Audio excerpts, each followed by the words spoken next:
Molt bé, doncs engeguem l'última taula rodona d'esta jornada dominical de la Bienal Ciutat i Ciència, que us recordo que s'allargarà fins al 31 de març a 72 espais de la ciutat. Tot ho teniu al programa demà. La conversa, per cert, serà en anglès, o sigui que si no l'enteneu o l'enteneu poc, podeu encara anar a buscar els aparells de traducció simultània que tenim allà a l'entrada. I després, com sempre, hi haurà uns minuts reservats per fer torn de preguntes, o sigui, tots aquells dubtes que pugueu tenir al llarg de la seva conversa els hi podeu traspassar. Sota el títol "És possible una ciència transparent i oberta a tothom", ens parlaran diversos ponents esta tarda que estaran moderats, anem per ordre, d'esquerra cap a la dreta. La moderadora és l'enginyera en biotecnologia i periodista científica Elisabeth. Al seu costat hi ha la Michela Bertero, ella és directora d'Afers Internacionals i Científics del Centre de Regulació Genòmica. Al seu costat, l'Ignasi Labastida, cap de l'Oficina de Difusió del Coneixement i de la Unitat de Suport a la Recerca a la Biblioteca CRAI de la UB. Al seu costat hi ha la Pastora Martínez Samper, vicepresidenta de Globalització i Cooperació de la UOC i membre del grup d'experts en ciència oberta a l'European University Association. I, last but not least, Francesca Bria, investigadora i assessora en política d'informació i tecnologia. Elisabeth? Thank you very much. Well, welcome to all to our debate on open science. Thank you very much also to the organizers of La Bienal Ciutat y Ciencia and La Pedrera, of course, to open their doors and let us have this debate in such a beautiful setting. So, open science is a strong movement that is shaking up the scientific world, and it's also extremely relevant to society. So we are going to explore today why is it important for society, how can society benefit, and how can the scientific world and society work better together, how can we break the walls down further. So before I start asking my questions to this amazing panel, I would like to run a quick poll among our audience. So who among you is a researcher? Okay. Who is working for a university or a research institution or a funder? And a program manager or... Okay. Excellent. Who is working for the government, for a civil society stakeholder, such as a patient organization? Okay.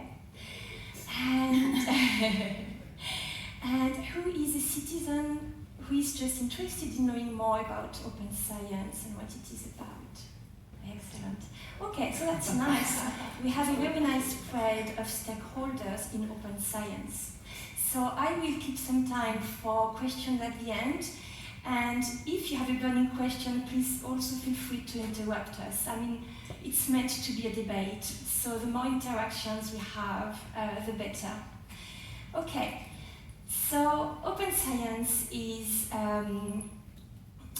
quite, so there are many definitions flying around. It depends a little bit on who you are talking to, what is understood as open science. So I think that it is good if we start discussing how we today, our panel, understands open science. So Michela, would you like to take the lead on this one? Thank you for this challenging question. So may I actually ask you, who knows what open science is? Raise your hand. Okay. Okay, I have to say that myself, when I heard about open science the first time, I'm a researcher by training, so I said, what's the matter? I mean, openness is a value of science.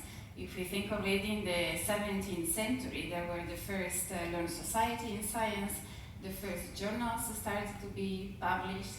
We think today science is without border. If you are a scientist, you can really, the doors they're open, you can travel and work everywhere.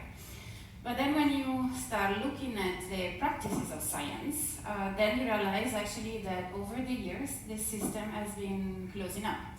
For example, if you want to access the scientific literature, you have to pay. And university and research institutes, they pay now astronomical prices, and Ignasi knows better about this, to to actually give access to the literature to the researchers. We also are in an era of big data, so this is also a technical challenge, how to share the data. It's not only that there are some practices, but it's getting also technical. So that's why the movement of open science. As Elisabeth said, there are many definitions. The one I like is open science is science, carried out and communicated in a way that everybody can contribute, can reuse, can add to the research efforts with all kind of not only scientific results but also software, tools, methods. And maybe I just want to make a remark before leaving the words to my colleagues. I'm sure they have much more to add. But open science is not just for the sake that it's open for the sake of openness. So open science for me comes together with many attributes. So ethical science, responsible science that ensures security of the data and so forth. So at the end of the day, open science is good quality science. Well, I agree in everything Michela have said, but usually when I define open science, I like to take two definitions, one from the European Commission and another one that you can change if you don't like it, that is the one from Wikipedia. And in both, there is something that I think is key in open science. It is a movement, an aim that we are looking for that tries to get science closer to society. And I think this is a key point when we discuss about open science. I think that it's important not that the researchers or the university or research centers go out, but also that they allow people to get in. So I think we have to be more permeable with the citizens. So I like that here there are a lot of people who has raised their hand as citizens, just as citizens, and not as researchers. Researchers are citizens too, don't make the difference. Sure. But I think that's an important point, that open science also has this aim, that we would like to share more with the society in general, not just to be in those old ivory towers that some of us try to break. Yeah. In fact, this is one of the key points for me as well, because when we used to say that universities or research center, we own the knowledge, this is no longer a reality, right? And all of you who are working in other organizations or company or participating in the research, or at least different practices among your communities, you know that most of these organizations also have a knowledge to share, and this is all about sharing and all about knowledge. And these are the two main principles for me, that others, not just researchers, can contribute to the sharing and collaboration of the research processes. Mm-hmm. Yes, great. I hope we're not going to repeat too much, because I was going to focus exactly on the question of collective production and circulation and distribution of knowledge. So for me, this is the key point of open science, which also is about the circulation of knowledge between academia and society, and the fact that it can be done in a transparent, reliable, and responsive way. And so that's where all the barriers to entry come in. And so I think another really important point to mention is that I think it's absolutely about a change of mind even, and the change of cultural understanding of what it is production of knowledge, because you usually, or at least more recently, we see an opposition between, okay, what is supposed to be open science and ethical science and science in society, and this we see it against the established mainstream practice about science, that more and more is privatized. It happens in closed places. You don't have full accessibility. The data is not accessible. The data is not secure. It is very hard to replicate the results of the scientific experiments, and more this knowledge is held in proprietary hands. So I think we need to re-establish a space for public production of knowledge, which belongs to all of us. So that's where citizen science has a very strategic importance, because at the end of the day it's about education, it's about skills, it's about having society owning the knowledge that we collectively produce. And so I guess we can discuss more what that means in practice. Okay. And so a word that a couple of words that have been coming up is citizen science. Are you all aware of what this is? Should we give a kind of definition? I mean, what is citizen science? To me, you're asking? Yeah. What is citizen science? Well, first of all, I think is the possibility in the production of knowledge of the participation of citizens themselves.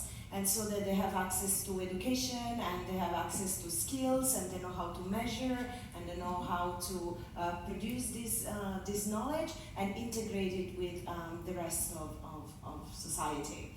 So I think a lot of times, speaking from a kind of public institution angle, I have seen a pushback from public institutions. I used to work for the European Commission as an advisor for many years before my role in the City Council, and I think only now it starts to become a more accepted practice, to have citizen science integrated with the more established statistics or established knowledge production in closed institutional settings.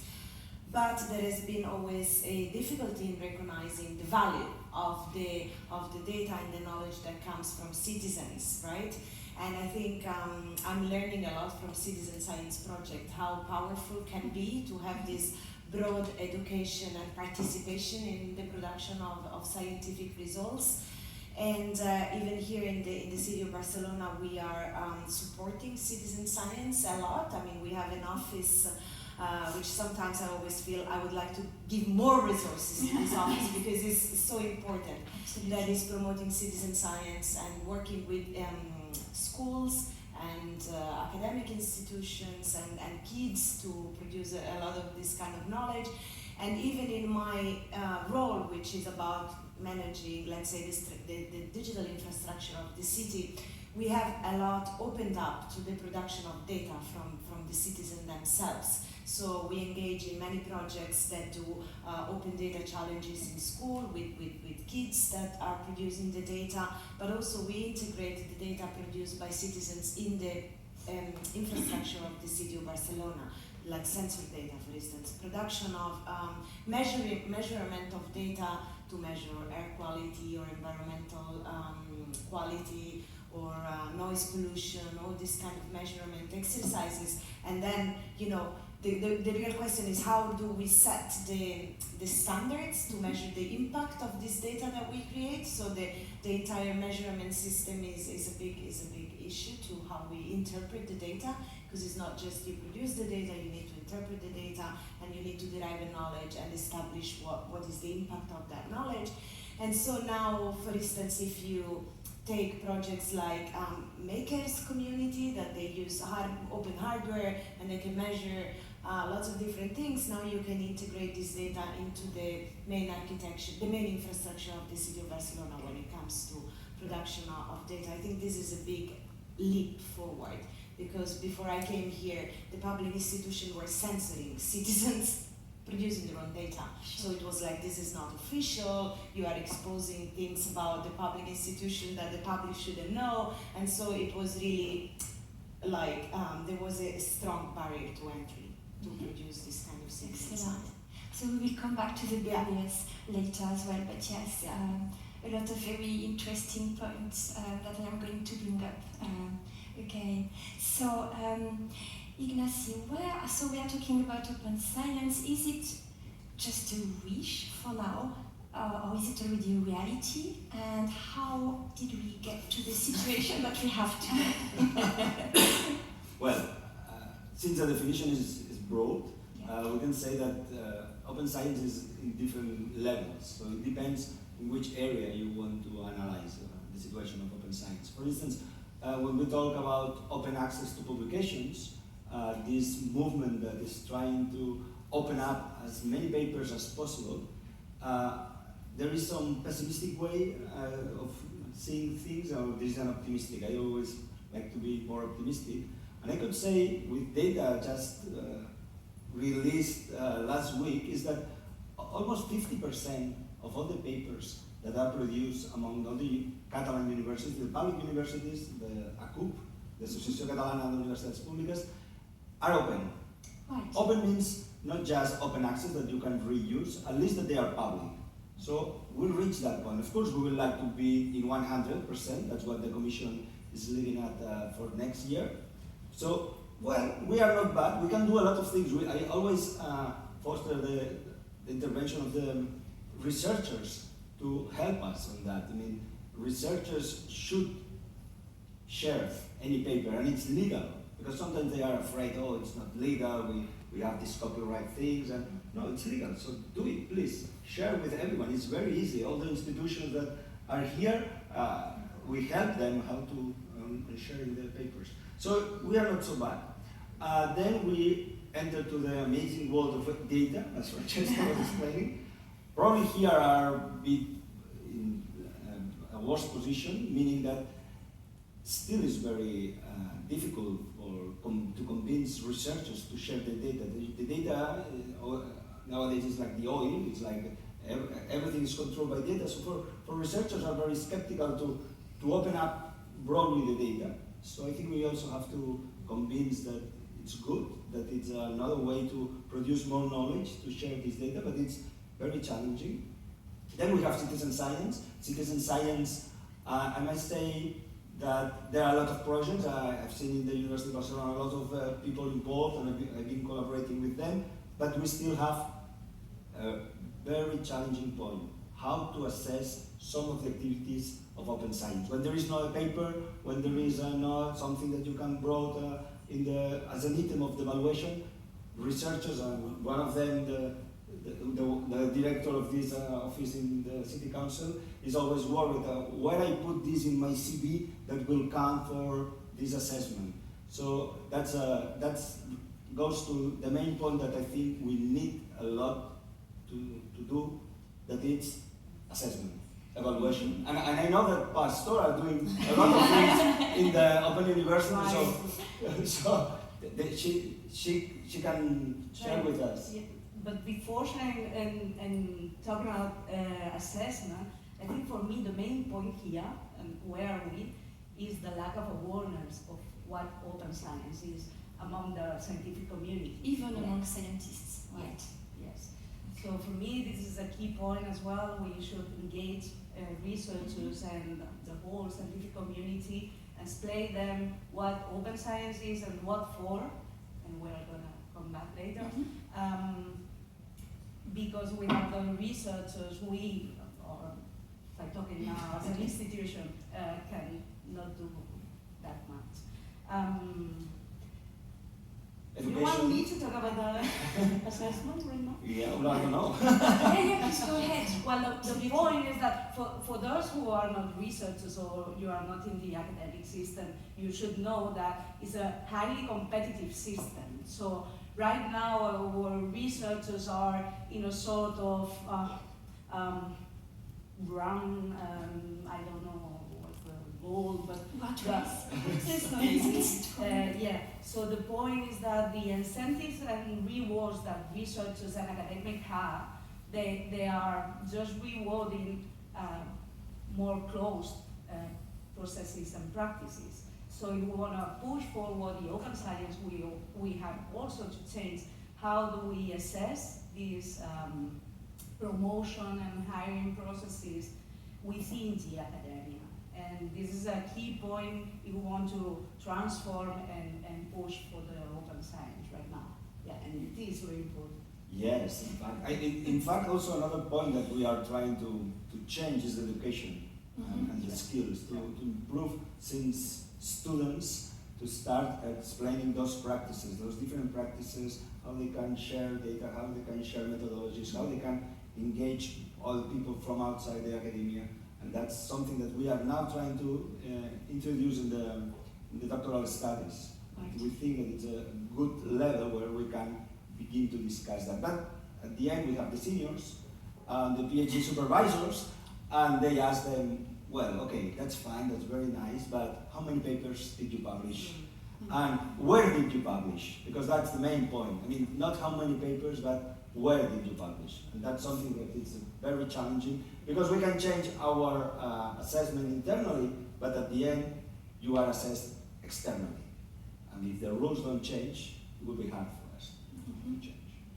And this also explains perhaps why there is some reluctance among part of the scientific community, at least, to share the data, because the concern perhaps is, if I share my data with other researchers and the entire world, maybe someone else will publish my paper before I have a chance to do so.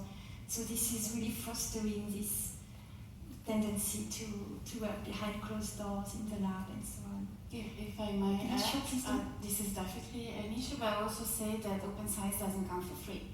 Exactly. So we also need additional resources. We cannot think of implementing open science with the resources in research that are allocated at the moment, because then it's asking too much to the research community. So, Definitely. Mm-hmm. No, I wanted to add 2 points. I think first of all is the resources. I think it's very important to bet on open science as a system for society. So we need to have more public investment in open science, which comes with incentives for researchers and institutions to engage in open science. So what it means is that you can do what now Europe more and more starts to do, that you mandate that publicly funded science comes with open access, comes with a mandate to publish the data and the results, comes with a mandate to use open licensing, which means that if I invest public money and I fund a lot of research, this research has to be accessible, reusable, and so it needs to come with this kind of open domain or public domain system. And then I think you can go beyond that and integrate some of these requirements. I mean, give prizes to researchers when you hire them in training systems, so that you explicitly mention that these kind of practices are adding value to the investment that you make. So in our kind of smaller world, in the City Council of Barcelona, we came up with new policies that are about open source software, that are about open data by default, ethics and responsible innovation, open content, which is something that usually public institutions don't do at all. So we revised all the policies that we have about content, publications and content, even pictures and everything we publish as City of Barcelona, and we're introducing Creative Commons and more open licensing schemes. We even have like a documentation for public officials on how to publish code or content using open licensing schemes. And we're doing a lot to create an open repository of knowledge from the public institution. And we are actively participating in campaigns like Public Money, Public Code, which I think you could do the same, like Public Money or Public Science, which in fact it is open science. And say, if I'm investing citizen money effectively into this education and science, so funding science, this should come with a specific ethics and responsibility attached, will also come with the practices we're discussing. I mean, in this sense, I think you can really foster and incentivize open science, and then the rewards come with it, because then, you will have more incentives as a researcher. And I think I'm a lot concerned in my world of high technology skills researchers, because nowadays public institutions will completely lose their edge, because all the data which should be in the public domain, so we're doing a lot to make sure that data becomes a public resource or a common good which can be owned by society, is because more and more this data is kept only by private corporations. I mean, in genomics and bioscience, this is an incredible problem, but this is a problem also in, just production of IT, research and data, where now, if you're a good researcher, you're not gonna sign up to one of the public institutions to do your research, but you want to go to Google or Facebook or all these companies that all demands data about all of us, and there you have much more possibilities to do your research. So I think it's absolutely urgent to have policies in favor of open science because to preserve the public sphere when it comes to education and knowledge production, because otherwise we're going to have all talented people going to need to go to work for big corporations because that's where the data and the knowledge is. And I think this is a big drama. Okay, so there is really, what I can feel, there is a strong push for open science, whether it's from governments, universities, libraries, research institutions. What does society have to gain? Why is it important for citizens that science is open? Pastora, would you like to lead on this one, perhaps, and then everyone else can add to this? So let me go to the basics, because we were talking about open science is just good science. So why do we need research for as a society? So basically we need it for two things. One, to understand who are we, why we are here, trying to understand the place we're living in and so on. So understanding is very important. But the second point is that we need solutions to face the problems we all share. No? We have lots of social problems, climate change, diseases, and so on, and we need research to address them. And as we said previously, we have two problems with the knowledge generated by the research. So one, it is closed, and I have here the data because there's the Open Access 2020 initiative, which is an initiative promoted by the Max Planck Society. They estimate that around 85% of the research results are only accessible after paying a fee, which is usually a subscription fee, no? Because they are all in those academic journals where the researchers share their results with their colleagues. No? And the other point was the point that was also mentioned before, that knowledge is no longer at the universities or research centers, so it's everywhere and is in different communities and organizations. So we need this collective knowledge in order to push forward and to address these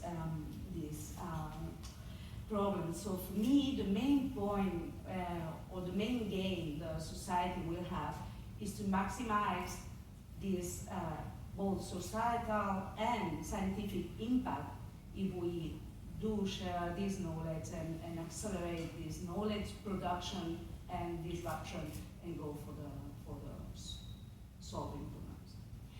And so, how can patients, for example, contribute to research and make sure that it is just as good and as useful as it can be? Maybe yeah, but we were talking before about citizen science, and in fact, most of the different patient associations are working in different citizen science projects as not just as subjects of the research, but also as main part of the process since the very beginning. I mean, since the definition and the design of the project itself. And this is very important because it shapes not just the way the science is going to be performed, but also the needs that these patients have and then the results that are going to be shared. Maybe Michela? Yes, well, I reinforce that it's indeed very important that the patient are active participants in the research process. And I think it's open science facilitates a bilateral dialogue. So for the patients also to know more like the research has been done in the university, in the research centers, and for the research center to understand the needs of the patients. And I think there are also examples here in Barcelona, apart from citizen science, but there are this initiative of living labs. So labs that engage, for example, at Irsi Caixa in Badalona, no? That engage the patients also to design the research agendas, or at least some part of the research agenda to address their problems. And of course, it's important their data. I mean, I work in a research institute where we are heavily focusing on genomics, on studying your genomes, and of course, the more, the better to understand the main features, and as well as when you get a disease. So I think this is fundamental. Excellent. So we are talking about opening up science, opening up data.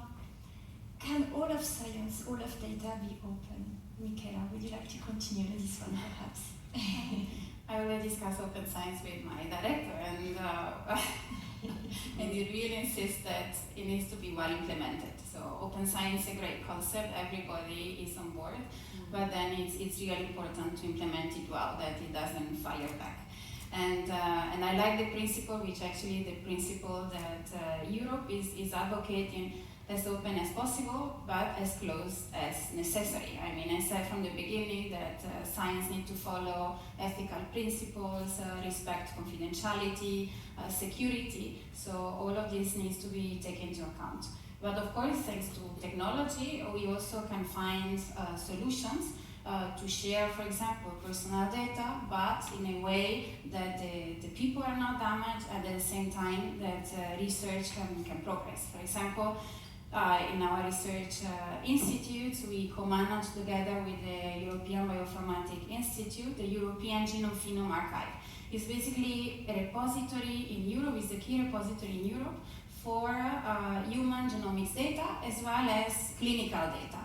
Yeah, and of course, this is an amazing resource for research. And the database is made in a way that the data can be reused, but in a secure way. So if you are for the research, so if you are a researcher, you can ask this repository to access the data. You need to present a project, why you want to do the research, and so forth, what they are expecting, and there will be ethical committees that supervise this. So I think it's the principle as open as possible, as close as necessary. It's also part of the concept of open science. Sure. And I think that what Michela was explaining at the end, it's the main point that at least metadata should be completely open. I mean, data must be closed because of different aspects and very reasonable solutions, but I want to know that you have the data. And I think that's the point. I remember discussing a few years ago with some researchers that are doing research in education, that they were urging the Department of Education of the Catalan government to at least let them know what they have, because they were really skeptical to share data. They don't want to share data openly because they don't want to make rankings of schools and things like that, so they were very reluctant. But researchers were asking them, at least tell me what do you have, because we know that you cannot do it open and you must close that and all that, but at least if I know the way where I can ask you how to reach the data and know which data you're gathering from the schools and that, I think that's the point, that it's very reasonable to close some data, because sensitive data, personal data, whatever, but at least tell me what do you have. Francesca, is it something that you find as well regarding the open science projects or citizen projects that you run at the City Council? Do you find that you need to protect perhaps some sensitive data about people? Well, absolutely. I think we are very lucky in Europe to have a framework which is a legal framework and which is an ethical framework in place that is creating a lot of awareness also for citizens themselves to understand what their rights are in the digital society. And one of the main rights is the question of data protection and privacy. And we have a general regulation on data protection which is pretty advanced in recognizing people's rights to data, anonymity, data portability, data protection, security, privacy and security by design, and ethics when you treat data. And all these principles should be, but also minimization and I mean a lot of other principles that help people protect their data. And all these principles we always applied. So I think we are more in a space now to find solutions to apply these regulations in the practice, in the way we do things. So of course technology can help us there. Even in the City Hall we run a big project, it's called Decode, on new forms of encryption, homomorphic encryption, attribute-based cryptography, sorry about the naming, but what it helps us to do is basically give more democratic control to citizens about their data.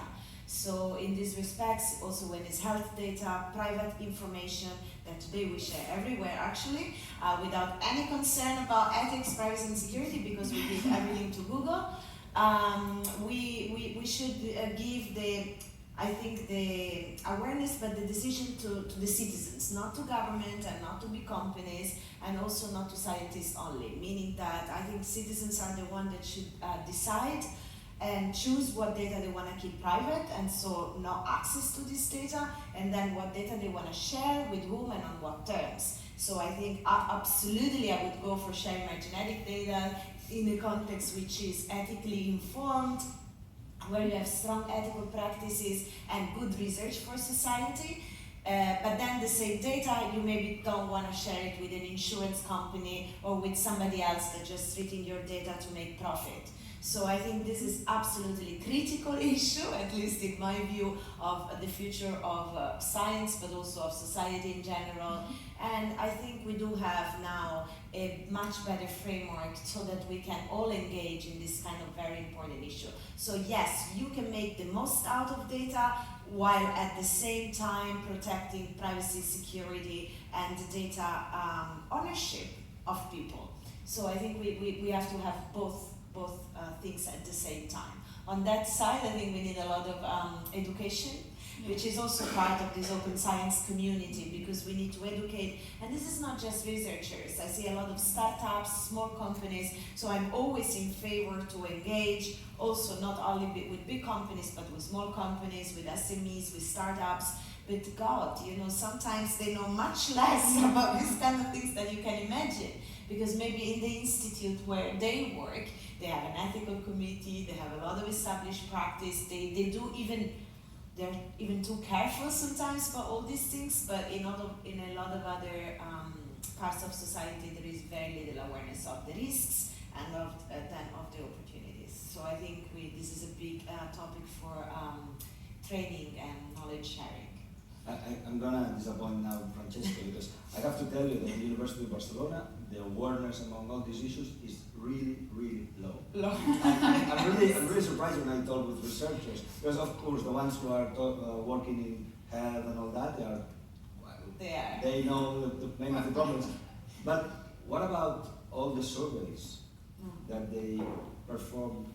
They don't really know where to put the data, where to secure the data.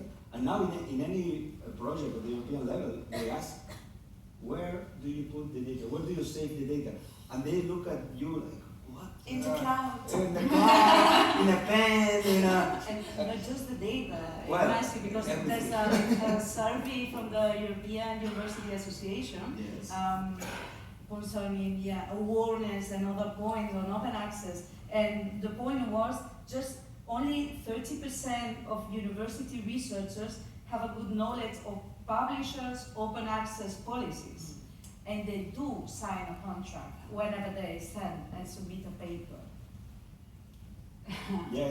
Well, we are doing now, during this year and last year and this year, we are trying to raise awareness and make training and education at all levels of the institution to explain them the importance of securing data. When we talk about data, sometimes we talk about open data, but I prefer to talk about fair data, and especially to have a good management of research data. I think that if you don't do a good management, at the end you cannot share the data, because it doesn't make sense to just give you a list of numbers that you don't know what they are, etc. So it's important that researchers stop and think and write a paper saying, okay, which data I'm going to take, there is ethical issues, how I'm going to ask permission for that, where I'm going to keep that to not get lost the data, etc. And it's something that, I don't know at the university, but we have a lot of work to do there. Sure. Maybe you can explain what the fair data is. Okay, fair data. Fair data is a buzzword now. In Europe, everybody talks about fair data. Fair is an acronym: findable, accessible, interoperable, and reusable. And the idea is that the data should be findable, accessible, interoperable, and reusable. And reusable doesn't mean really open. It's at least that people will understand that there is a way to reuse the data, as for instance, Michela was saying before. And that's a challenge, because to be findable, sometimes there are administrations that say, okay, we're sharing data, but where is the data? I remember the beginning of the data project, of open data project at the Barcelona City Council. They said, we want to share all the data. And what about the accessibility, the interoperability? They were just PDFs. PDFs that weren't really reusable. We move long way. Yeah, I know. I've been following that. But I know that there is still this point that we need a lot to do to get this fair data. Michela, this is something that you're working a lot as well as part of the human data platform that you mentioned. Yeah, so well, I have to go again with the message that on one side we need training and awareness with researchers very early in their career, but also we need infrastructures, because it's not the straightforward. I mean, fair, it's a very nice concept, but also technically challenging to implement it. Now in Europe there is this mega ambitious project of the European Open Science Cloud that I don't know if you heard about. It's a federation of all the data resources infrastructure in Europe that you can access whatever type of data from your computer. But of course, as I said, we need resources. For example, in January, Germany announced that they are going to invest 85 million euros per year for the next 10 years to do a national research data infrastructure. So here we have a feeling of what we are talking about. We are working in a common infrastructure, but that's to be optimistic. We don't have that budget. That's for sure. Well, I mean, on this kind of level, I can tell you that big companies invest much more. Yeah. So I think Europe should be more ambitious than that, you know? It's definitely. I mean, we're talking about 15 billion per year of companies like Amazon and Google investing in infrastructure for data mainly. So I think there, 85 million, good for Germany, but definitely we need to be more ambitious than that. But we are working on the level of the Catalan universities and also with the research centers. We have this project. It's a project now. With no budget. With no budget yet. But we have the project that we had a meeting last week, or this week, on Wednesday. And I think we all agree that it would be very interesting to have this platform. Maybe at the Catalan level, maybe it's easier to work in a small scale, but it's just a project. As you say, if we don't see the commitment of the administrations to place a budget, it would mean no sense just to talk and make drawings and all that. Doesn't go with it. And that's the point that I just was reading last week the Open Science project at the University of Utrecht, and they explained all the things they want to do, and there is chapter number 9 when they dedicate a full chapter to budget. They already have a budget to develop all these open science initiatives. I don't know if you have a plan at the Open University. Do you have a budget? We do have a budget. Yeah, because without the budget, plan doesn't work. That's it. And I think also we need to, that's something that we haven't discussed, but we have to consider also the differences between the different disciplines. There are disciplines that are much more advanced. We discussed about genomics. The Human Genome Project was achieved like almost 20 years ago, and already there they were saying we release the data as soon as we produce, so before publishing. So that community is extreme, but then there are other community, for example, social sciences, that they there is where actually they deal with a lot of personal data, and many more challenges because the community is not as ready as other communities. So I think also the differences among the disciplines, they have to be taken into account when we discuss about implementation of open science and fair data. Yeah, we are now drafting a policy on data, as we had before on open access, that we, a think all the universities in Catalonia, we have an open access policy. And when we were drafting that, and we are discussing, it's still open, the discussion, we agreed that we cannot force our researchers to publish in our infrastructures, because they already have some disciplines where they have a clear infrastructure. The people from genome, they never will come to us because they already have the solution. But we are trying to focus on those disciplines that they really need. So that is our main objective. Maybe social science, humanities, and also some more experimental that they don't have a really good solution yet. No, I was going to ask that you can make interoperability an issue. So although, they keep using different infrastructure, you can make it interoperable, and you can make data sharing protocols the same. So data ontologies and protocols for sharing data standardized. So there is a lot of activities going on this, and that otherwise projects like the Open Science Cloud or Research Infrastructures project can never work. And also, you could look at the ethical data management strategy of the City Hall of Barcelona, which is very advanced. And and it's written in a way, we actually publish all our policies in a free software platform linked to GitHub, so that any cities or public administration or even academia can reuse those. And I think there is lots of good elements there that can be reused by everybody. And so, we have talked a fair amount about the challenges and what is needed and the pressures that researchers are under. It's not all down to researchers, as we have also mentioned. What could research institutions, universities do? Pastora, what do you think? Well, I think we should start by policies, and because the mandate from the institution is key with the budget, for sure. But yeah, we should say where do we want to go and what we should do. But after that, for me the key point is also to give support to our researchers and research groups. And support is everything. I mean, I'm talking about guidelines, infrastructure, training, legal advice, concerning copyright and IP issues and so on. Another key point, the meanwhile, is awareness and the engagement of all the academic community here, because as we said, it is very low. And another important point for me is here, increase the transparency as well, because starting by the post-transparency of what we are spending in research and what we are spending in this competitive model that we have right now, that we are forced to pay some big publishers with a thing that we call big deals, because they are so big in terms of money that we call it like this. Just for you to know that there's an estimation, which is an underestimation of what we are spending as in 30 countries in Europe. Ignasi was part of the team who performed the analysis.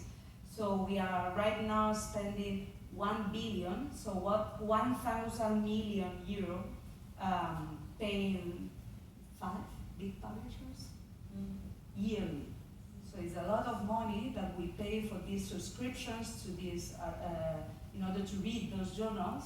It's a lot of money that maybe we can use it for normal things or not. Why not? But and maybe also stop criminalizing people that share knowledge, which is something that is practiced, because I mean, we see when it happened in the research community that infrastructures are created for sharing these publications or give open access to this publication, the people are under persecution. Yes. And you know, the websites are blocked and they're persecuted while they're making I think a very important contribution to society. So there is where the laws, I think, are really punishing certain practices that spread knowledge. And yeah, because what you should know is that it's very common when an author submits a paper to a journal, he signs and he gives his copyright, the authorship, to the journal. So at the end of the day, it's the journal who owns these results and this knowledge, and this is something that should be changed. It's a bit like the data with Facebook. Yeah. But We're giving it down, we're giving our data to that. It's a bit like the same. We are reproducing this. how many researchers have read this paper? I mean, when you publish Contract. Of the this, contract. yes, Yeah. this contract. Did you publish? I mean, the researchers that before were raising the hand, have you ever published a paper? Yes. Have you read this contract? No. No. Because they have the cover in the fridge, happy to have an open paper. I always say that. Well, because you know that there is this copyright, but there is a very small letter that says you can share. I mean, The 51st. probably they will tell you you have to wait 6 months, hopefully. Some they will tell you 24 or even 60 months. And probably they will tell you, well, you have to share just your version, not the final published version. But at least, if it's this review version, at least we will know what you have written and what is the final decision of the paper. And when we opened at the University of Barcelona our repository, the first thing I was really I wanted to do is to avoid wasting time to researchers. So what we try to do is just to click, to have a click, less than 5 minutes. And I remember at the beginning some researchers came into me and said, oh, Ignasi, this is very complicated, we're going to waste a lot of time. Have you tried? And they all say, no, so try. And then they were coming back and say, oh yes, it's easy, it's 5 minutes, it's less than 5 minutes. That's why I was saying before, please help us. I mean, it's very important for you to share. It's not just that, okay, I have a paper, I understand that the academic career is more like, I have a paper, I have 10 points, 12 points, whatever, but it's only you, the one that have this version of the paper. It's only you, the one that can share the paper legally. I mean, I can go and take the paper and illegally do things, but legally you can't do that, and we could all benefit from that. So please, do it. And so, Ignasi, you have done some very interesting things regarding Creative Commons at the University of Barcelona, precisely to open up. Well, I was mad enough to convince the University of Barcelona in 2003 to engage with the project. I mean, I was working in the department doing my PhD. When you are doing the PhD, you do everything except your PhD. And then I was developing some teaching materials. And I realized if those teaching materials are good for our students, they must be good for everyone. So we wanted to share. And I always say that to copy is good if you say to whom you are copying. So I was copying there from the MIT, an interesting project called Open Courseware, where they were sharing materials. And they were using something called Creative Commons. So we knocked the door and said, we want to do that at the University of Barcelona. And since 2003, we were the institution, the host institution in Spain of Creative Commons, developing these licenses, adapting the licenses to the Spanish legislation. And by default, I mean, there is nothing written, there is no policy. We say that to our professors that everything they develop for teaching, if they want to post it in the repository, must be under a Creative Commons license. They choose whatever the license they want, and then we try to raise awareness, like for instance, in teaching materials, it's much better to allow derivative works than to forbid derivative works.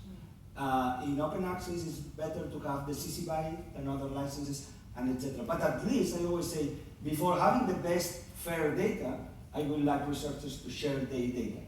So sometimes it's like step by step, not just to wait for the perfect world, because it would be difficult to have it. And you And can, sorry. I also wanted to add something. Because as universities, you asked before, what can we do? Yes. And in that point, Ignasi was mentioning about teaching.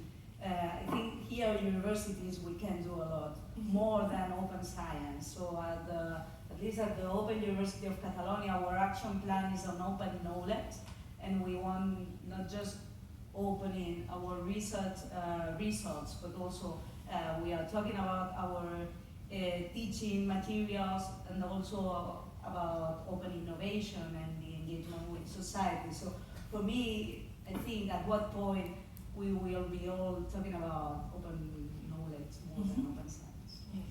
No, I just wanted, I mean, this is a bit technical, but I wanted to share with the researchers in the room. So if you do any European projects like Horizon 2020 or the research projects, you usually, in theory, the European Commission is fostering open science and publishing with open licensing and so on. But when you do these consortium agreements amongst partners, usually they give you a model for the agreements, and it's very restrictive. So it's like basically everything is copyrighted and belong to the institution, and you can't actually share it, and it's like it's superseded. It's the opposite of open access policy.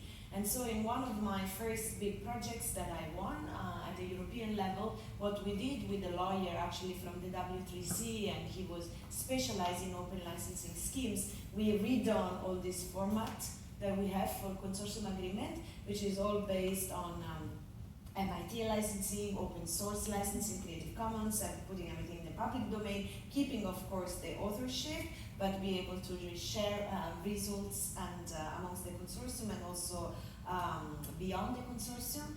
And now, I have this model that you can share and you can pick up, so it's public. And so, any consortium, everything you want to do, the legal part has been done. Because I wanted to stress that it's really complicated sometimes to find legal expertise. I mean, I don't tell you in public institutions how it's complicated. Basically, there is no legal expertise about IPR, data, and all these kind of things. They don't know. But I guess it's in the universities the same, and researchers, if they're alone, they maybe are not part of these communities where legal help is present. So you can reuse these kind of things. It's super important because, now we do that also with code, with software that you publish. Otherwise, you cannot reuse it. Otherwise, all these projects really end up not very far. So it's important to know what are the resources you can use in order to maximize the impact of your research. Sorry about this. No. But I thought that it's what it's because about. it was talking about this thing. I was like, oh my God, European projects are so incredibly difficult in this sense, but you can actually do it. It's one of the questions they come our researchers. What I put here in the copyright, and we try also to share. And as you say, it's difficult with the legal team at the universities because they are very conservative. Yes, and we work with the legal teams in universities with this lawyer to make them agree. At the end, they agreed, so it's possible, and I'm very happy to share it with you. Yes. I would say that the challenge is also it's the legal part, but also if we talk about innovation, it's a very close system.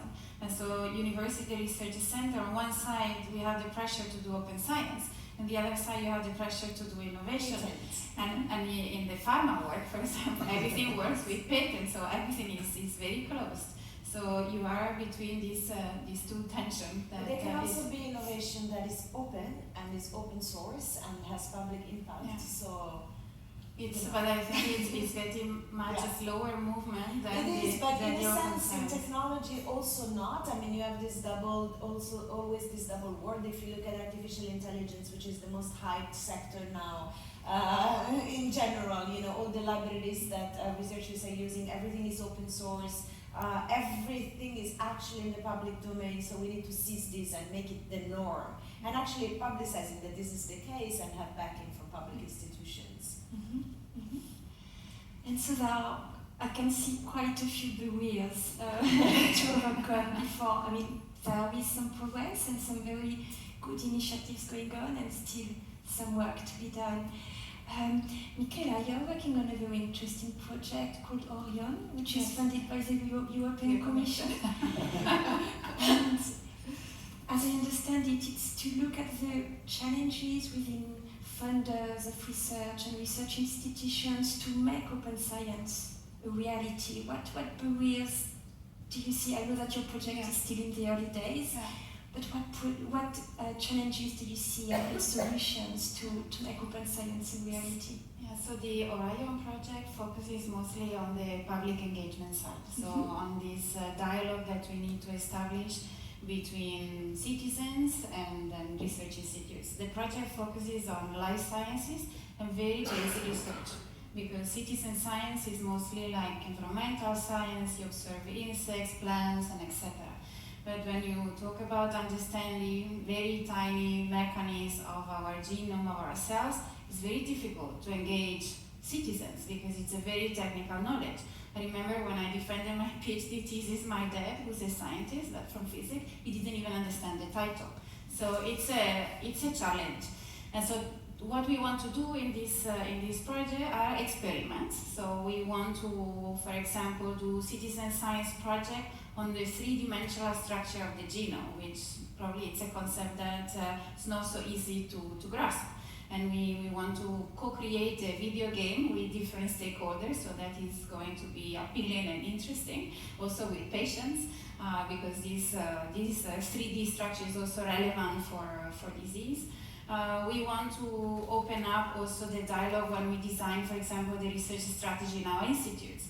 I was involved in designing the research strategy, and usually it's a very close process. We discuss among ourselves, researchers and managers, and now we want to, for example, if we want to focus now one of our research areas in medical genomics, we also want to discuss with the patient association, with the medical community. So we are going to do this, how do you see it, how you can interact, how you want to contribute, and so forth.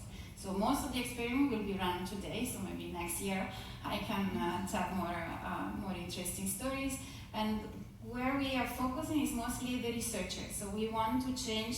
Of course, the citizens will learn, will be more engaged, but we really want to, the main target of our experiments in Orion are the researchers, that by participating in these events, they can see, wow, I got very new ideas also just by interacting with these other stakeholders.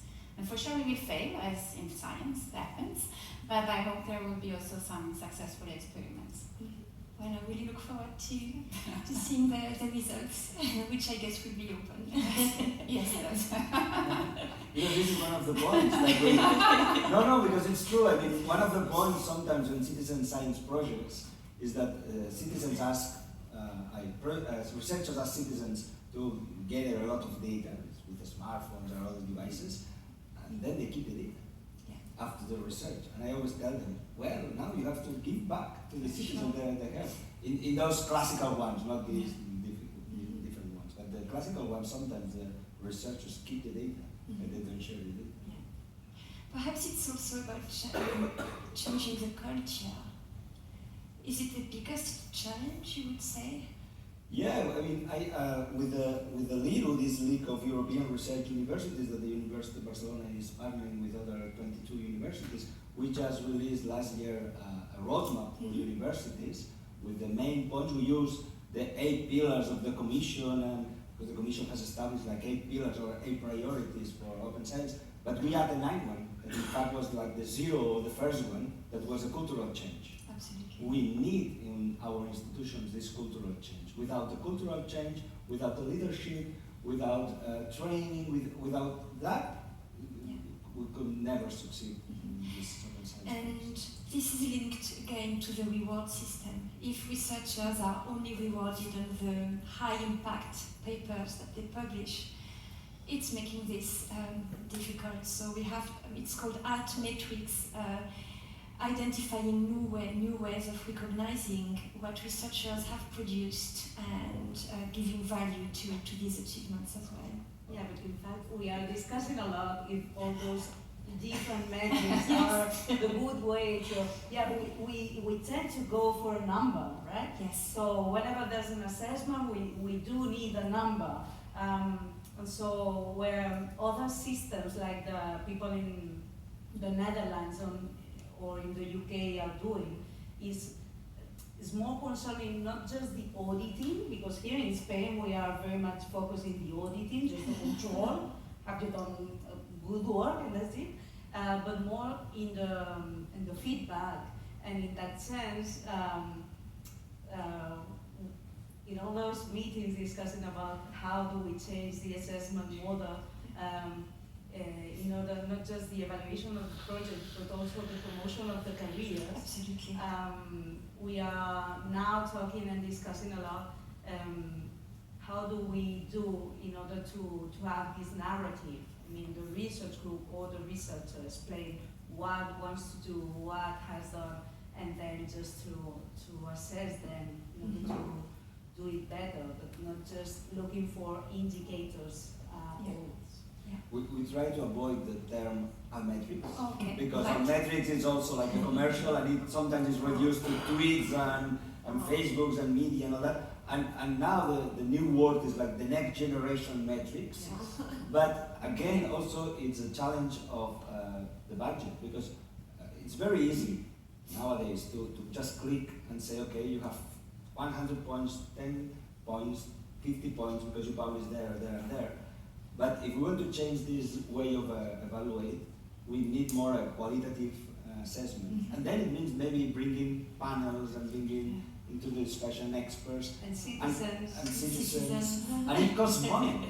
Yeah, in October when we had this big debate that we organized, there was this dean of the School of Medicine of Utrecht, Family Dema, and he was explaining how they are doing this assessment at the medical school, and they bring the patients there also to discuss this group of patients that before they were mentioning. And it's important, but it also costs money, costs time, so we have to change all the way we are doing this assessment. And so this was so about the difficulties and ways forward to engage researchers, research institutions and funders. Regarding citizens, Francesca, what challenges or difficulties have you identified and potential solutions or way forward? Well, I think this goes back to what Pastora said at the very beginning of this roundtable, that is basically why are we doing that? And it's not only to create better science, but also to address societal challenges. And that's where, first of all, it's absolutely critical to start with the citizens, so to understand their needs. Most of the time, neighborhood and communities, they have also very good solutions to address those needs, and put the people at the center of the type of research that we do, but also policies in particular that we do. And so I think the aim there is to solve concrete urban, environmental, social, economic problems that we have.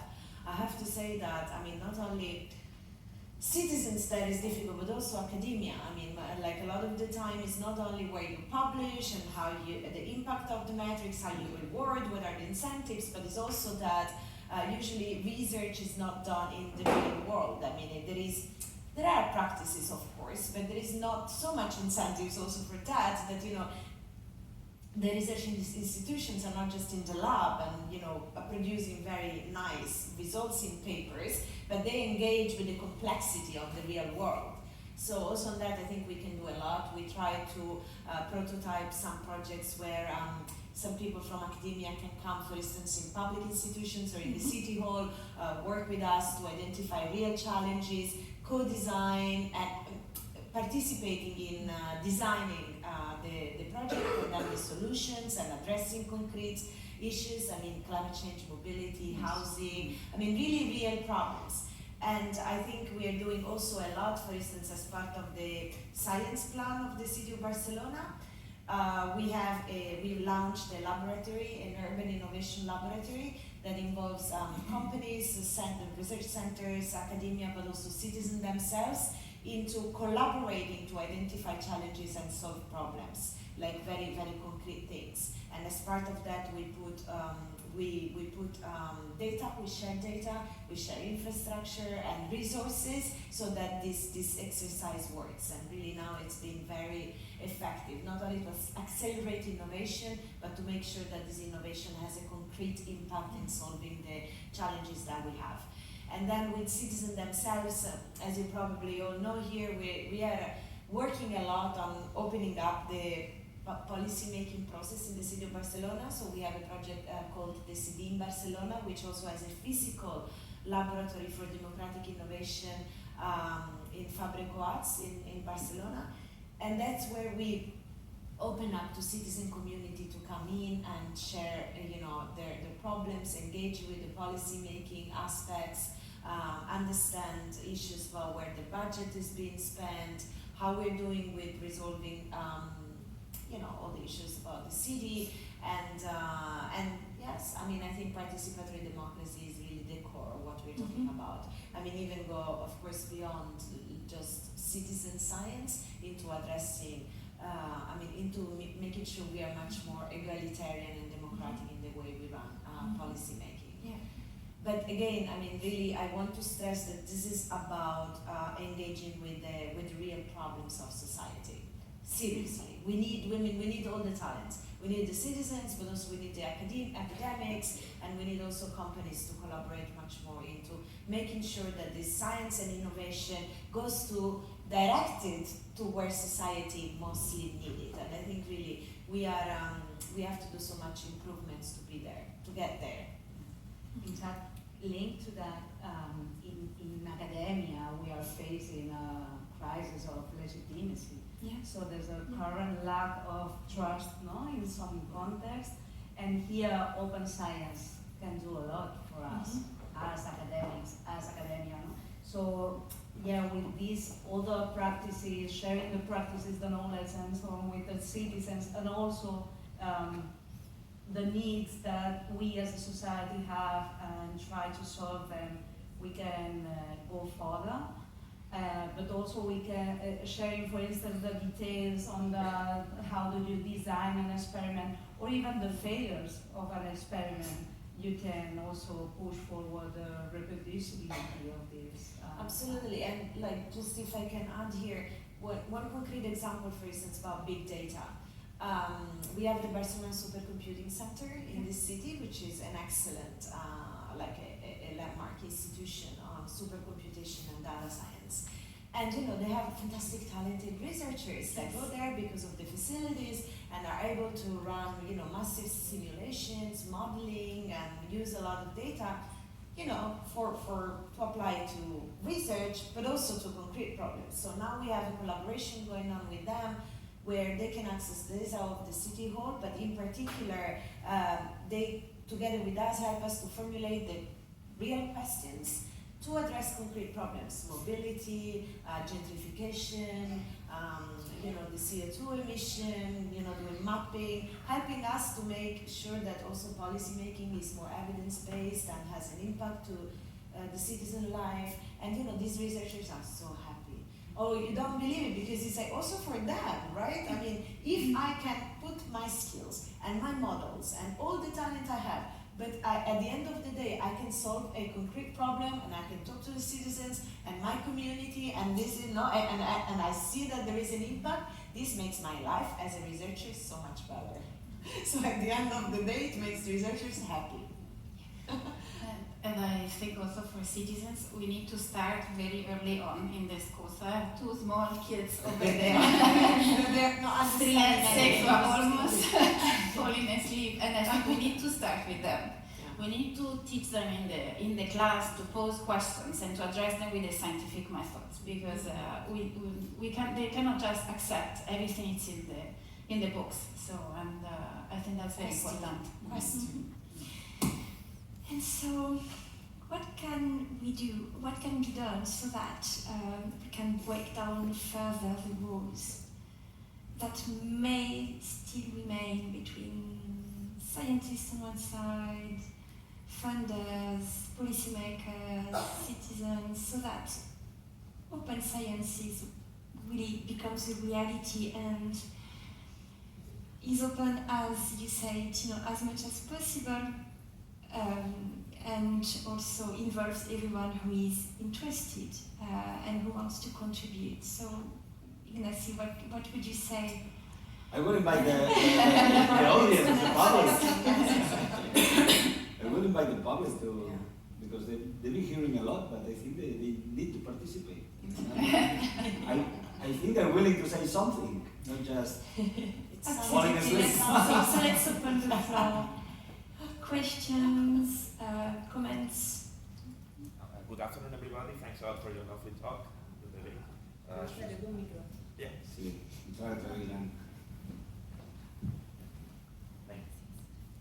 So thanks a lot once again for your lovely talk. I would like to comment several topics. I should introduce first myself.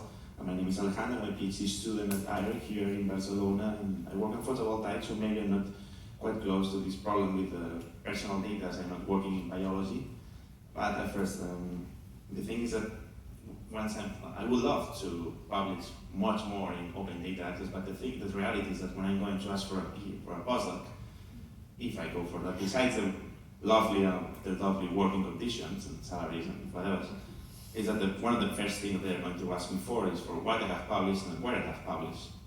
And I feel stupid every time I'm publishing to one of the big ones.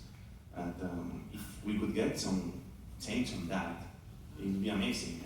Nobody would publish to them because we are paying them to publish our work that we have been doing. And we all know how talented that's it, no? And that's the only aspect that I would like that should be changed in order to do that.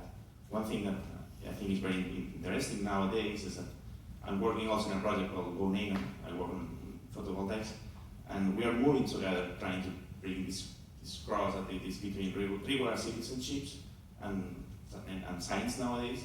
It's a huge gap. We have to fight to make it narrower, because at the end it's happened like my father. He's not a physicist, but he doesn't know what I do, and I try to explain to him, and we should work and keep working to bring our society with research and what we are doing, and sorry, I forgot. Yeah, what we are doing and people from regular people. I'm working strongly in divulgation, and that's one of the aspects that it's not really well required for example, if I'm going for a postdoc, it's not going to be one of the strongest requirements. And I think it's very, very important. I'm doing it mostly because I like it. And I always go to talks because I strongly believe that the kids, they're the future, and if they don't think that science is not interesting, we won't get any money. But I think that and also at the end, we're working very strongly in open access, but then there is the illegal ways I have, but it's only 2 minutes and I get your paper. and I love Dr. Labastida, the site there, and it works amazing, and I use it almost every day. But at the end, sometimes, I don't know, I've been working hard, and it becomes once I have everything illegal, and it transfers knowledge to everybody, and who hasn't used it, please throw the first rock. Thanks a lot for your lovely talk, and the main thing for me is that the requirements in the world will also be changed, more to the classical of where you have published, why you are publishing, and how much you have published, and how many. Yes, I think it's especially tough perhaps for early career researchers, because when you are an established researcher, you can, perhaps it's easier for you to publish open access because you already have made your career in a way. You might have, a permanent position, and you need to get funding, which is difficult still. But yeah, for young researchers, nowadays I would say, please disagree if you feel that, but I think, yeah, they are going to be evaluated against their high impact publications, and so they perhaps are the ones who have the most to lose. And I can tell as well, talking to young researchers in the course of my work, that they are perhaps the ones who are the keenest actually to have it all open science, open access, and to collaborate. So they are in this kind of difficult position. What do you think? I absolutely agree. So I think that the point is that we are in a transition period. So in my opinion, I think this is going to be a sort of change of paradigm. So whenever we have it, we will have it, and everything is going to change. But in the meanwhile, it's going to be tough. And for sure, assessment is key, and as an institution, we cannot change it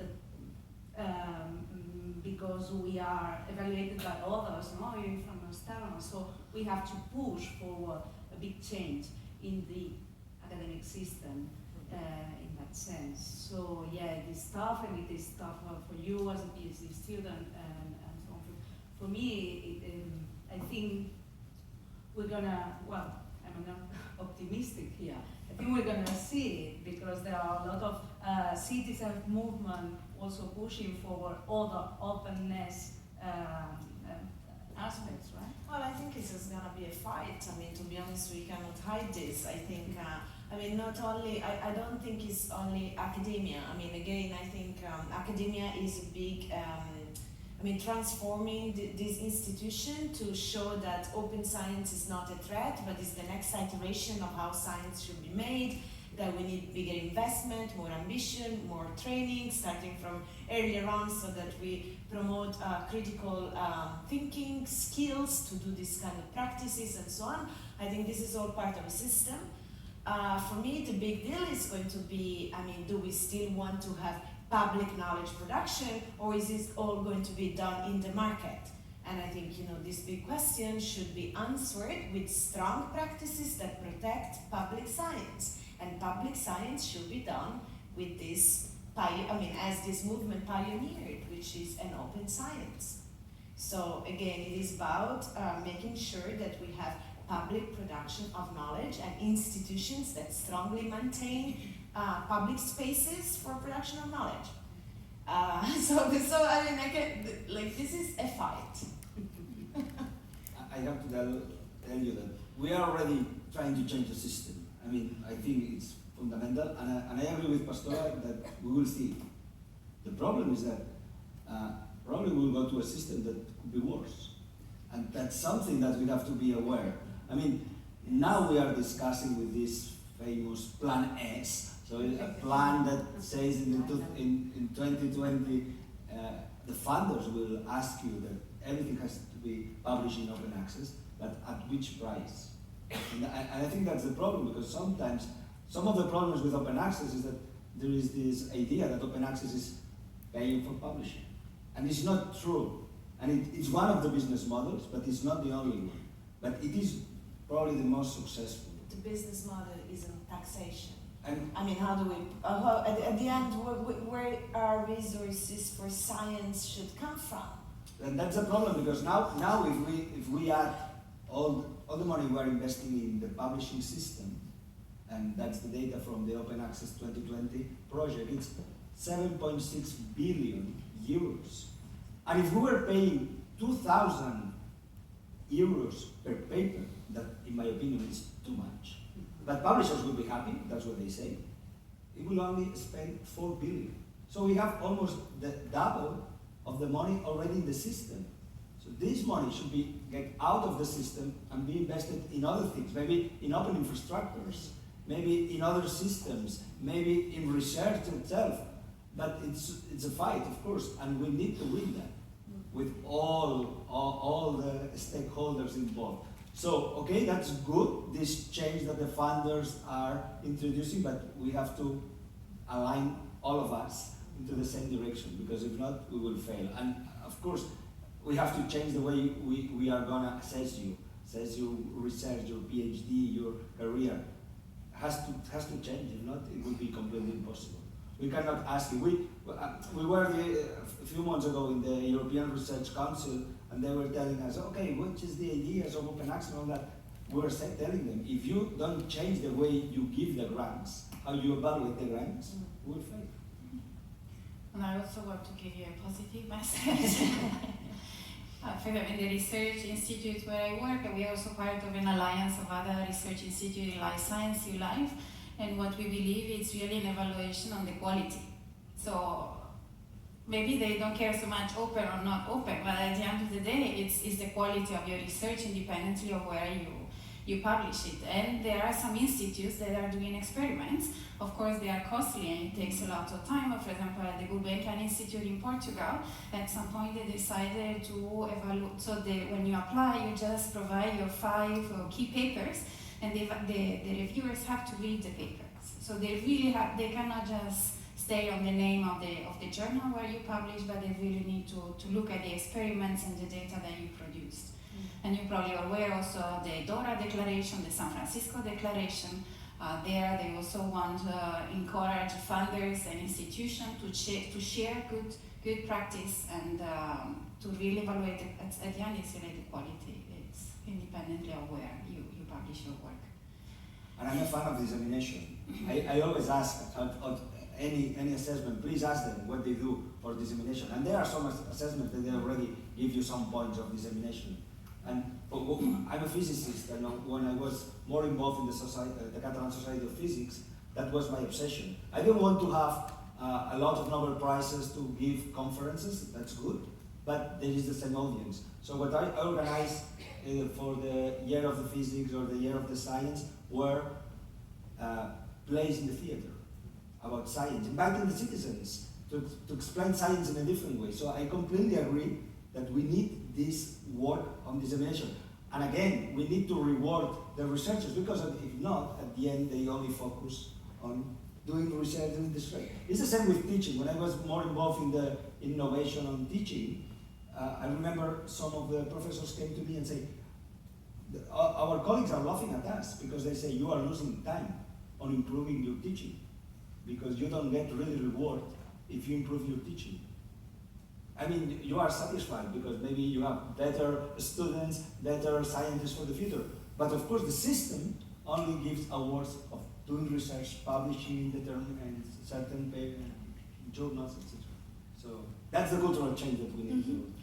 And to keep on a positive note as well, I mean, open science is really a big buzzword now, and the European Commission is pushing very strongly for it, universities, associations, and so on. So it's just a transformation that is going to happen. It's unclear how long it's going to take, but it's definitely heading in that direction. So with time, I mean, 10 years ago, I think, I don't know, a few decades ago, the alternative didn't even exist. You know, you had to publish in journals, in traditional journals, and this is not so much the case anymore, quite to the contrary.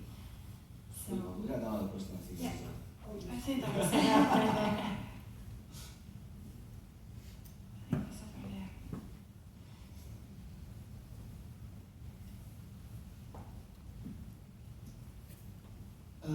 First of all, I'd also like to thank you for this really interesting debate, because I'm really happy about everything you've said so far. I see that you're fighting for the same cause that I feel that needs to be fought these times.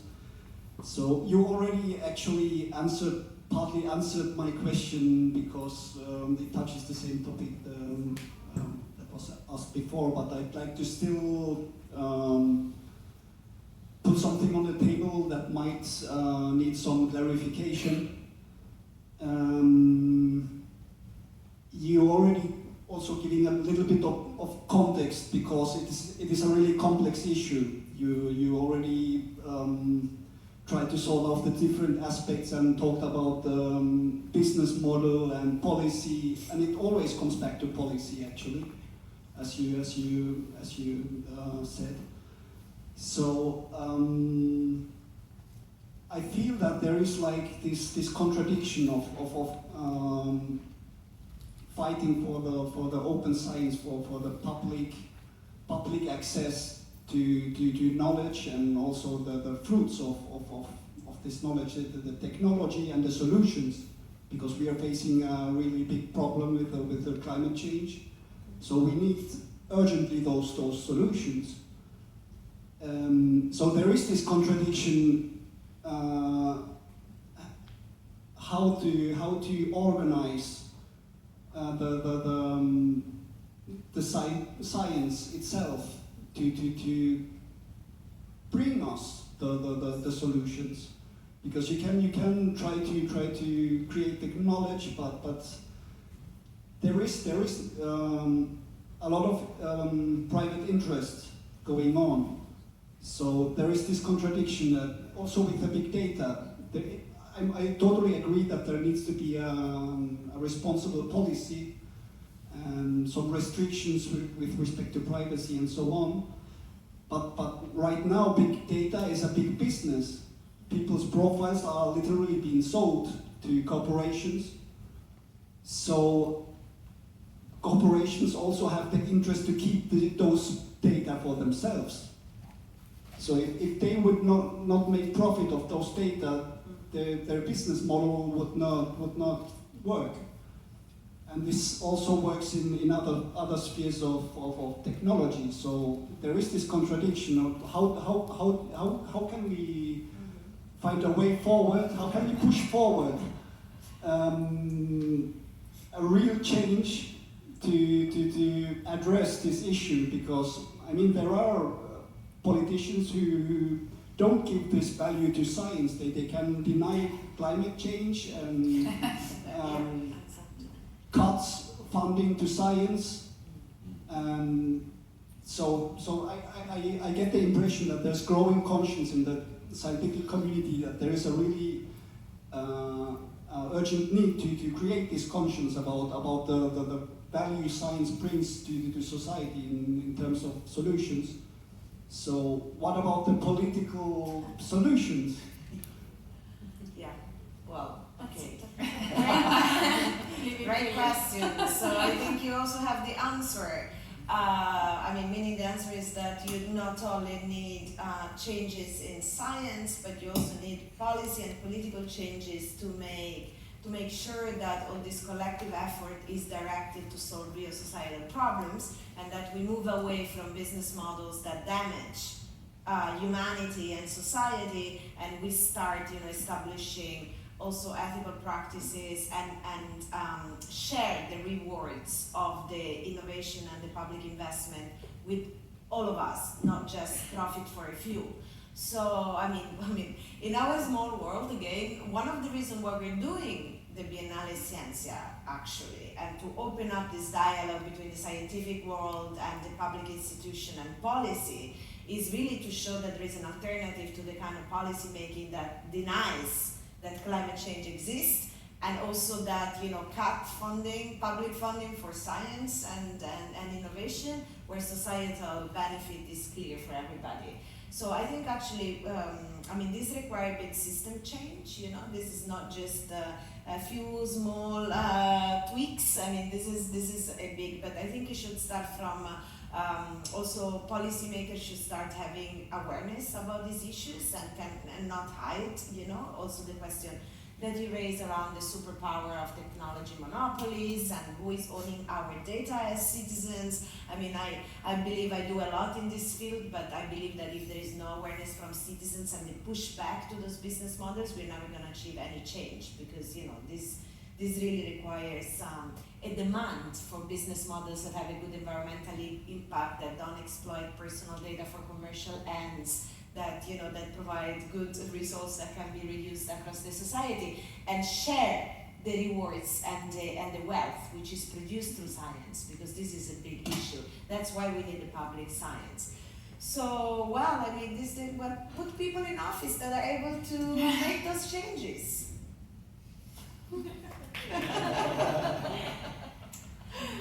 Yes, please. I have a question for.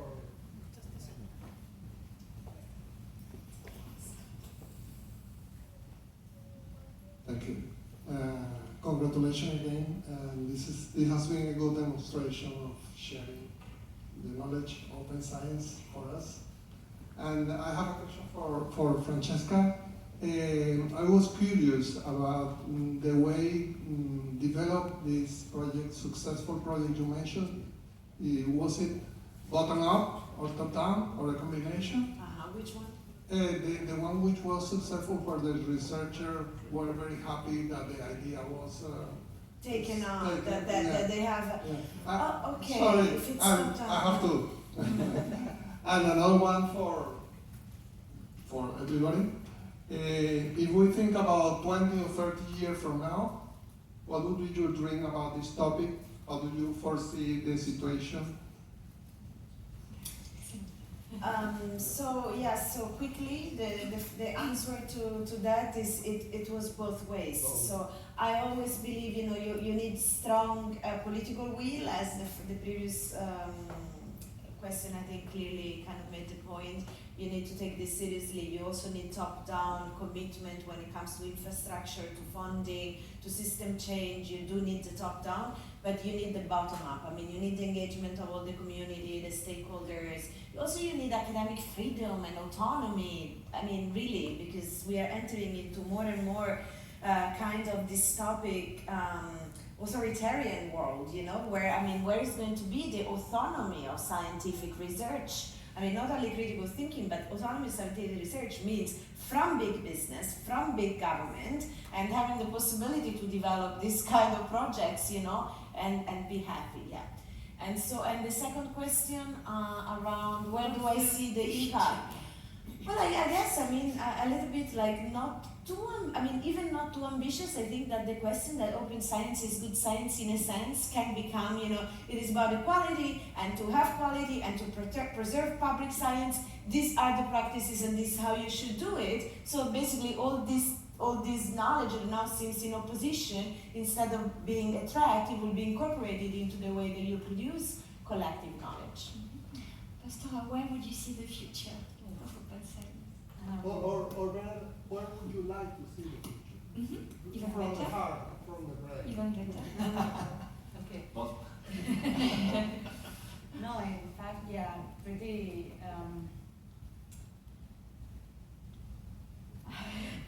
Where do I want?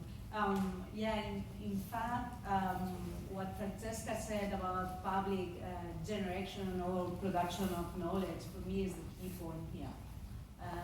But we all should be aware, not just academics, but also as citizens, because we all are citizens.